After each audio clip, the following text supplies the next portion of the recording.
Welcome to my probability exercises oral explanation. So my first exercise is exercise 16 and it's the following.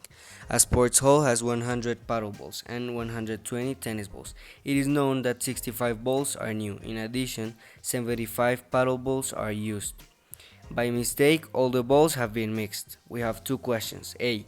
Find the probability that if we randomly choose a tennis ball, it will be used. And B. Find the probability that if we randomly pick a ball, it will be new. Okay, so let's begin with the information we have. We know that there are 100 paddle balls and 75 of them are used. And we also know that there are 65 new and 120 tennis balls. We're going to fill the information in the blank spaces of the table. So if we know that there is a total of 100 paddle balls and there are 75 used, we do the subtraction and we know that there are 25 new paddle balls. Next, we're going to subtract the 65 new balls minus the 25 new paddle balls, having the result of 40 new tennis balls. Now we're going to do the subtraction of 820 total tennis balls, and knowing that there are 40 new balls, we do the subtraction. So 120 minus 40 and it gives us 80 used tennis balls. Now we add both results, so 75 plus 80 and it gives us 155. How do we prove that this is okay? We're going to add both totals. So first we do 65 plus 155, it gives us 220, and then we do 100 plus 120 and it will give us 220. Now that we have the information, we can do the first question. So question A, find the probability that if we randomly choose a tennis ball, it will be used. So what we are looking for is the probability that when we take a tennis ball, it will be used. So this is what we're going to do. We're going to take the total number of used tennis balls and divide it by the total number of tennis balls. We know that there are 80 used tennis balls and that there are 120 total tennis balls. We're going to divide these two numbers. We get 80 over 120 as fraction, and when we simplify it, it gives us 2/3. So the probability that if we randomly choose a tennis ball and it will be used is 2/3. Question B. Find the probability that if we randomly pick a ball, it will be new. So we're going to look for the probability that we're going to find a new ball in all balls in total. So what we're going to do is grab the total number of new balls and divide it by the total number of balls. We know that there are 65 new balls and there's a total of 220 balls. We're going to do the same thing, so we divide. We know that there's 65 over 220, and when we simplify it, it will be 13 over 44. So the probability that if we randomly pick a ball, it will be new is 13 over 44. So the second exercise is exercise number 32.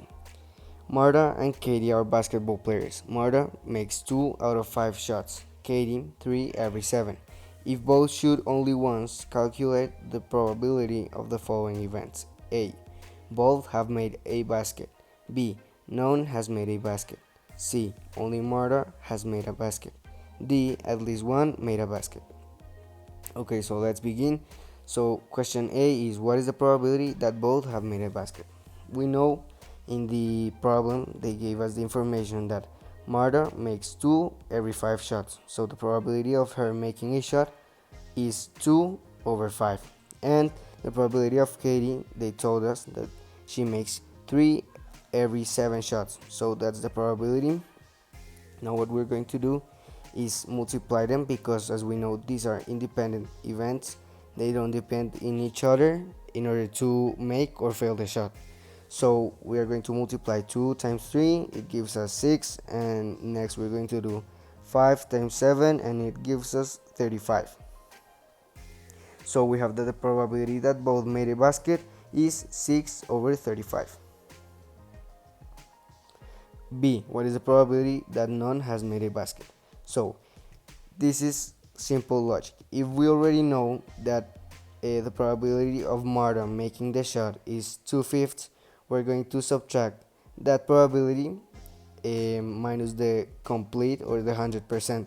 So in this case it's 1. So we subtract 1 minus 2/5, it gives us 3/5. So if she makes 2 every 5 shots, this means that she fails 3 every 5 shots. So we have the probability of her failing, and it's the same thing with Katie. So 1 minus 3/7, and it gives us 4/7.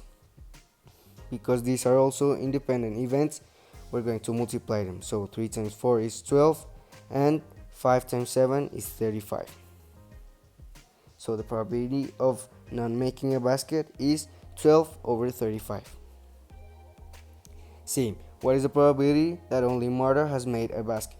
So what we're going to do here is take the probability of Marta making the basket and the probability of Katie failing the basket. So now we know that Marta makes the basket 2 out of 5 shots. So we already have her probability, and we also know in the previous question that Katie fails 4 out of 7 shots. Because they are independent events, we're going to multiply them once again. So we get 2 times 4, that is 8, and 5 times 7, that is 35. So we get that the probability that only Marta makes the shot is 8 out of 35. D. What is the probability that at least one made a basket? So the probability of both failing the shots is 12 out of 35. What do I want to do here?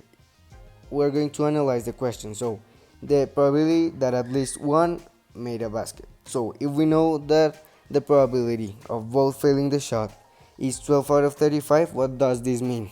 That if in the other 23 shots, they are going to make it at least one. So what we're going to do is the same thing that we did previously. So we subtract 1, that is the whole percentage or the whole number, minus the probability that they fail the shot. So when we subtract 1 minus 12 over 35, we get 23 over 35. So what does this mean? That out of 35 shots that they made combined, they will fail 12 together. That this means that none of them made the shot.